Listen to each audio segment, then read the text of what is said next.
Hey guys, let's get more news about Miami Heat, but first, don't forget to subscribe and leave your like. Jimmy Butler claims he doesn't care anymore about money and just wants to win. Jimmy Butler's contract situation was a hot talking point all summer, as he and the Miami Heat failed to come to terms on an extension. While that indicated that Butler was looking for a big payday, he stated during an interview at Heat practice that he has made more than enough money and just wants to win. "I mean, if we're being brutally honest, no matter what, nothing I do now is going to get me paid any more money, even though I don't care about the money," Butler said. "I mean, all NBA, none of that's going to matter. I'm at a point right now, I got more than enough money. I'm just here to win." Butler was being asked there about the 65-game requirement to be eligible for awards. Despite 2024-25 potentially being a contract year for the 35-year-old, he made it clear he isn't focused on getting to that number to win an award and only cares about winning. On the topic of money, Butler has certainly made a lot during his time in the NBA. The six-time All-Star has earned $263.2 million in salaries thus far and will make another $48.8 million in 2024-25. Butler also has a player option worth $52.4 million for 2025-26, but is expected to opt out of it. If he does go that route, he would be eligible to sign a 4-year, $243 million deal with the Heat or a 3-year, $171 million deal with another team. Based on Butler's comments here, you'd think he wouldn't ask for $243 million next year, but time will tell. The Heat certainly would love for him to give them a discount considering his age and injury history. Butler averaged 20.8 points, 5.3 rebounds, 5.0 assists, 1.3 steals, and 0.3 blocks per game in 2023-24, but only played in 60 games. He has now failed to play at least 65 games in any of his 5 seasons with the Heat, and as he gets older, he isn't going to get healthier. If Butler just wants to win as he states, he should take a bit less so that the team can surround him with better pieces.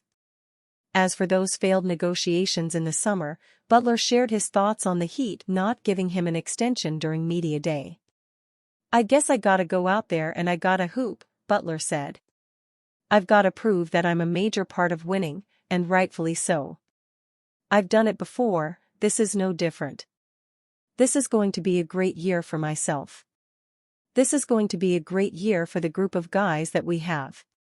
That'll take care of itself whenever the time comes." Butler was also asked if he contemplated leaving the Heat at any point in the offseason based on how the negotiations were going. "Nah, I'm good," Butler stated. "An extension is just a couple of dollars. I'm cool, I'm telling you. I think I've made enough. I just want to play basketball, I want to be available like Pat Riley was talking about, and I plan on being that. I plan on us winning a bunch of games and making everybody happy." The Heat were the 8th seed last season after finishing with a 46-36 record and lost in the first round of the playoffs to the Boston Celtics.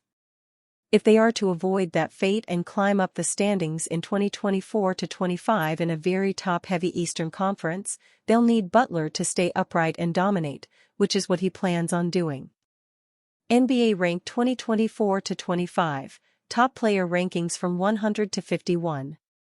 NBA Rank is back for its 14th season, counting down the best players in the league.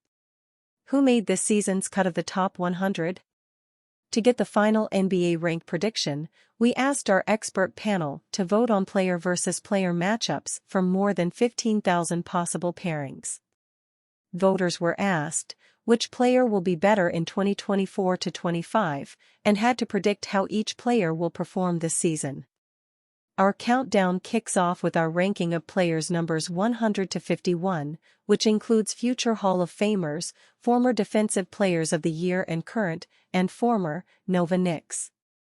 The rollout continues Wednesday with numbers 50 to 11 and Thursday with the season's top 10 players. At 6'3", Simons is a small guard who can certainly be exploited defensively at times. His usage rate was uncomfortably high at times in the wake of the Damian Lillard trade, perhaps making it unsurprising that his effective field goal rate was the lowest it's been since the 2019-20 season. But even with more defensive attention, Simons managed to finish last season shooting a career-best 65.8% within 3 feet of the basket, per Basketball Reference. Paul started in the fewest games, 18, of his career last season with the Warriors, and, naturally, his production suffered. Paul finished with career lows in points, 9.2, assists, 6.8, steals, 1.2, and field goal attempts, 8.1, but that should change now that he's a starter again alongside Victor Wembanyama. Paul's responsibilities in San Antonio extend beyond the court. He's tasked with helping the Spurs re-establish their championship culture. But he'll also prove critical to Wembanyama's development. With a real starting-level point guard on the floor in Paul, expect more efficiency from the Spurs on offense and better execution in clutch time. $60 million Indiana Pacers star could be top trade target for Miami Heat. There has not been much activity involving the Miami Heat when it comes to roster changes this offseason. It seems that they have decided to trust the players that they already have and are aiming to improve through getting healthy. Injuries were without a doubt an issue for the Heat last season and one of the main reasons behind their disappointing campaign, which ended in a first-round playoff exit at the hands of the Boston Celtics. But as teams around them have strengthened over the summer, especially in the East, there are fears that the Heat have been left behind. If things do not start well for the franchise, they might need to shake things up and make a few much-needed changes. In the Bleacher Report article Imagining Every NBA Team's Top 3 Trade Targets This Season, Grant Hughes has suggested Myles Turner of the Indiana Pacers as a potential trade target for the Heat. Explaining his choice, Hughes wrote, "Winters in Miami would feel a little different than they do in Indiana, and the Heat could do some exciting stuff on both ends with Turner and Bam Adebayo manning the frontcourt spots." Adebayo's perimeter mobility would pair perfectly with Turner's rim protection, and the spacing Turner offers as a shooter would bring offensive dimensions the Heat have rarely enjoyed. Turner has spent his entire career with the Pacers so far since being selected 11th overall in the 2015 NBA Draft. The 28-year-old is a 2-time NBA blocks leader. Over the course of his career, he has developed into a pretty efficient scorer as well. Someone like him could be a solid addition to the Heat roster. Turner agreed to a 2-year, $60 million contract extension with the Pacers in 2023 that included an additional $17.1 million renegotiation on his 2022-23 salary. Of course, he is a fan favorite for the Pacers and also a pretty good fit with where they are as a team. So, it is more than likely that he will extend his run with the franchise. Never say never in the NBA though. And you, fan? What do you think of the situation of Myles Turner? Leave your opinion in the comments.